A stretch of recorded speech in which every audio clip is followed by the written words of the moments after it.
எல்லாருக்கும் வணக்கம். நான் ஓம் பிரகாஷ் பேசுறேன். இது நாள் வரைக்கும் நீங்க இந்த சேனல சப்ஸ்கிரைப் பண்ணலாம், சப்ஸ்கிரைப் பண்ணிக்கங்க. அது மட்டும் இல்லாம பக்கத்துல இருக்க பெல் பட்டனையும் கிளிக் பண்ணி வச்சுக்கங்க. அப்பதான் நம்ம சேனல்ல போற எல்லா வீடியோஸும் உங்களுக்கு வந்து நோட்டிஃபிகேஷன்ல காமிக்குங்க. அது மட்டும் இல்லாம நம்ம சேனல பத்தின அல்லது இந்த வீடியோவ பத்தின நிறை, குறை எதுவாயினும் கீழ கமெண்ட் பாக்ஸ்ல கமெண்ட் பண்ணுங்க. என்னையும் திருத்திக்கிறேன். மேற்கொண்டு உங்களுக்கு புடிச்ச மாரி நெறைய வீடியோஸும் நம்ம சேனல்ல வந்து வரப்போகுது அப்டின்னே சொல்லலாம். சரிங்களா? ஸோ வீடியோக்குள்ள போறதுக்கு முன்னாடி ஒரு லைக்க போடுங்க. அதே மாரி இந்த வீடியோ புடிச்சிருந்தா உங்க ஃப்ரெண்ட்ஸுக்கும், ஃபேமிலிக்கும் ஷேர் பண்ணுங்க. வாங்க இப்போ வீடியோக்குள்ள போலாம்.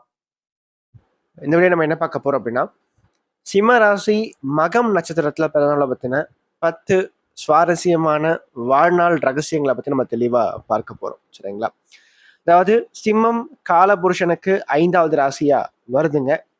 மகன் நட்சத்திரம் அதனுடைய முதல் நட்சத்திரமா வரும். இதனுடைய அதிபதி யாருன்னு பார்த்தீங்கன்னா, கேது பகவான். அதே மாரி இதனுடைய விருட்சம் அப்படின்னு பார்க்கும்போது ஆள்மரமா வரும். அதே மாரி மக நட்சத்திர அதிதேவதை யார் அப்படின்னு பார்க்கும்போது சுக்கிரன் தான் வந்து அதனுடைய அதிதேவதையா வருவாருங்க.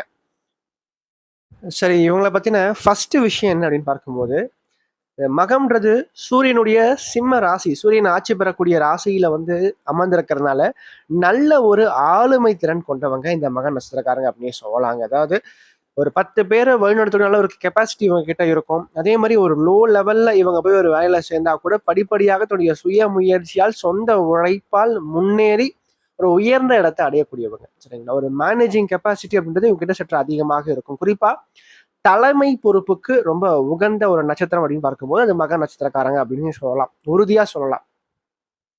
2வது விஷயம் என்னன்னு பார்க்கும்போது, எந்த ஒரு சூழ்நிலையும் தன்மானத்தை வந்து விட்டு கொடுக்க மாட்டாங்க அப்படின்னே சொல்லலாம். தன்னுடைய சுய கௌரவம், சுயமரியாதைக்கு அதிகம் முக்கியத்துவம் கொடுக்கிற நபர்கள்.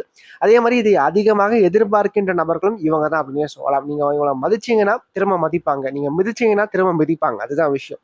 இது வந்து கணவன் மனைவிக்கும் இந்த விஷயங்கள் ஆனது பொருந்தும். நீங்க கணவனா இருந்தாலும் சரி, மனைவியா இருந்தாலும் சரி, இவங்க உங்களுடைய லைஃப் பார்ட்னரா வராங்கன்னு வச்சுக்கோங்களேன். இவங்கள நீங்க எந்த அளவுக்கு மதிக்கிறீங்களோ, எந்த அளவுக்கு ரெஸ்பெக்ட் குடுக்குறீங்களோ, எந்த அளவுக்கு இவங்கள நீங்க வந்து பார்த்துக்கிறீங்களோ, அந்த அளவுக்கு அத விட அதிகமாவும் உங்கள நல்லாவே பார்த்துப்பாங்க. உங்களுக்கு மரியாதையும் குடுப்பாங்க. சரிங்களா? ஆனா நீங்க இவங்களுக்கு மரியாதையும், மதிப்பும் தராம ஒரு மாரி இழிவுபடுத்துற மாரி நீங்க செஞ்சீங்கன்னா, அதற்கு ஏத்த பலனையும் நீங்க அனுபவிப்பீங்க. அதுதான். மதிச்சா மதிப்பேன், மிதிச்சா மிதிப்பேன். அது அப்படி அப்படி ஒரு பழக்கம் அப்படின்றது இவங்ககிட்ட அதிகமாகவே இருக்குங்க. ஏன்னா சூரியனுடைய ஆட்சி பலம் பெறக்கூடிய ராசி சிம்மம். அதுல வந்து கேதுடைய நட்சத்திரமான மகம் அமர்ந்திருக்கிறதுனால இத்தகைய ஒரு பண்பும் இவங்ககிட்ட இருக்கும். அடுத்து 3வது விஷயம் என்னன்னு பார்க்கும்போது, நல்ல கடின உழைப்பாளிகள். அது மட்டும் இல்லாம வேலைன்னு வந்துட்டா வெள்ளைக்காரன் மாரி அப்படின்னு சொல்லுவாங்க பார்த்தீங்களா? அது இவங்களுக்கு சரியாவே பொருந்துங்க. ஒரு பொறுப்ப நீங்க குடுத்துட்டீங்கன்னா, அது எப்படிப்பட்ட காரியமா இருந்தாலும் சரிங்க, கரெக்ட்டா செஞ்சு முடிச்சுருவாங்க. நல்ல பொறுப்பாளிகள் அப்படின்னே சொல்லலாம். நல்ல சாதனையாளர்கள் அப்படின்னே சொல்லலாம். இப்ப நீங்க இவங்களுக்கு வந்து எப்படிப்பட்ட ஒரு டாஸ்க் குடுத்தாலும் சரிங்க, ஒரு கஷ்டமான ஒரு டாஸ்க் யாராலயும் பண்ண முடியாதுப்பா அப்படின்னா, இவங்க அத கரெக்ட்டா செஞ்சு முடிப்பாங்க. அதாவது யாராலயும் முடியாத அசாத்தியமான காரியங்கள செய்து முடிக்கக்கூடியவங்க தான் இந்த மக நட்சத்திரக்காரங்க அப்படின்னே சொல்லலாம். ஸோ அந்த அளவுக்கு நல்ல ஒரு சாமர்த்தியசாலிகளும் கூட.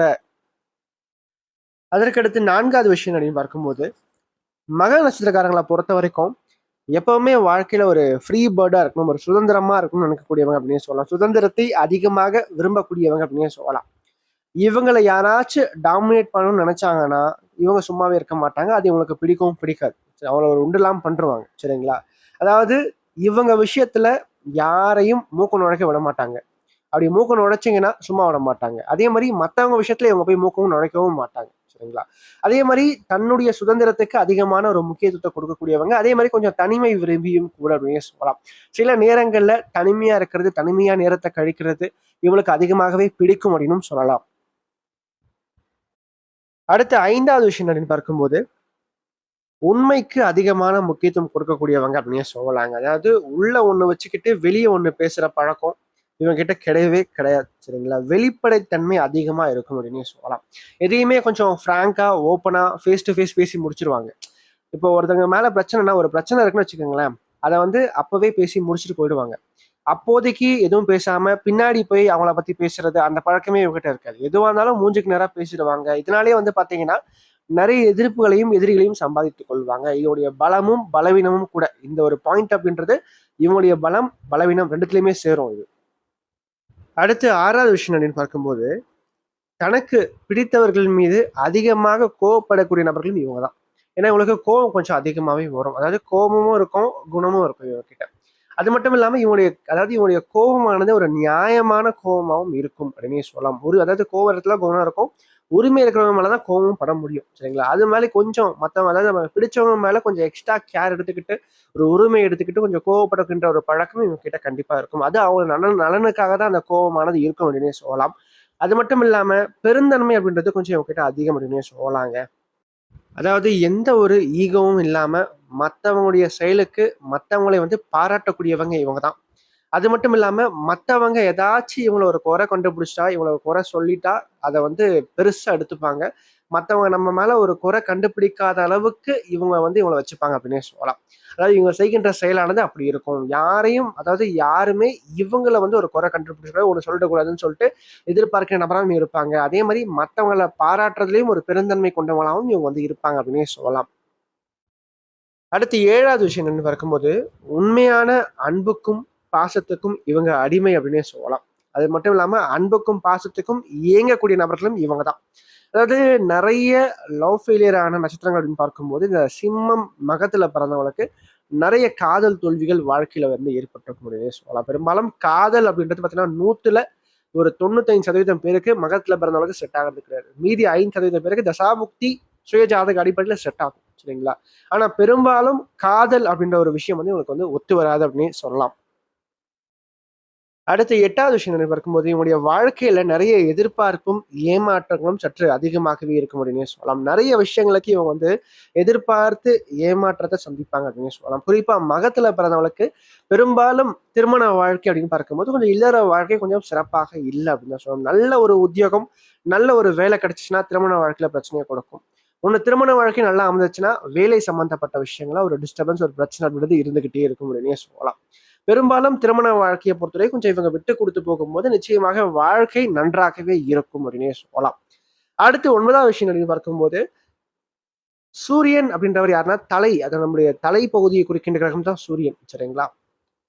அதே மாரி தலைமை தாங்குகின்ற குணமும் இவங்க கிட்ட சற்று அதிகம். எல்லா பொறுப்பையும் இவங்க தல மேல தூக்கி போட்டுப்பாங்க. நெறைய டென்ஷன் பார்ட்டி அப்படின்னாலே இவங்க தான்.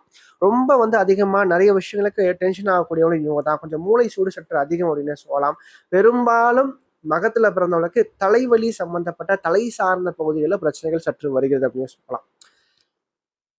கொஞ்சம் நெறைய விஷயங்கள இவங்க வாழ்க்கையில தான் மேல தூக்கி போட்டுக்காம கொஞ்சம் டேக் இட் ஈஸியா நெறைய விஷயங்கள கொண்டு போனாங்கன்னா, நிச்சயமாக வாழ்க்கை நன்றாகவே இருக்கும் அப்படின்னே சொல்லலாம். அடுத்து 10வது விஷயங்களை பார்க்கும்போது, "நெற்றிக்கண் திறப்பினும் குற்றம் குற்றமே" அப்படின்னு சொல்லிட்டு, நீ யாரா இருந்தாலும் சரி, எவனா இருந்தாலும் சரி, தப்புனா தப்புதான்னு சொல்லிட்டு அந்த தப்பை வந்து சுட்டி காமிக்கக்கூடியவங்க இவங்க தான்.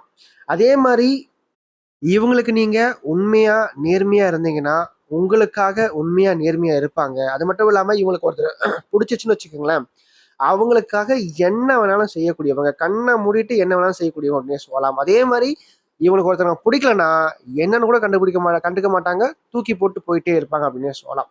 ஸோ இத்தகைய குணமும் இவங்க கிட்ட இருக்கும் அப்டின்னே சொல்லலாம். ஸோ இந்த 10 விஷயங்கள் என்ன விஷயங்கள் இருக்குன்னு சொல்லிட்டு கீழ கமெண்ட் பாக்ஸ்ல கமெண்ட் பண்ணுங்க.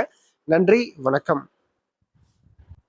மேலும் இந்த வீடியோ உங்களுக்கு பிடிச்சிருந்தா லைக் பண்ணுங்க. பிடிக்கலன்னா நீங்க தாராளமா டிஸ்லைக்கும் பண்ணலாம். சரிங்களா? அதே மாரி இந்த வீடியோ பத்தின ஏதாவது கேள்விகள் எதுவா இருந்தாலும் நீங்க கமெண்ட் பாக்ஸ்ல கமெண்ட் பண்ணலாம். அது நல்ல விஷயமா இருந்தாலும் சரி, கெட்ட விஷயமா இருந்தாலும் சரி, உங்களோட தோன்ற விஷயங்கள் நீங்க கமெண்ட் பாக்ஸ்ல கமெண்ட் பண்ணுங்க.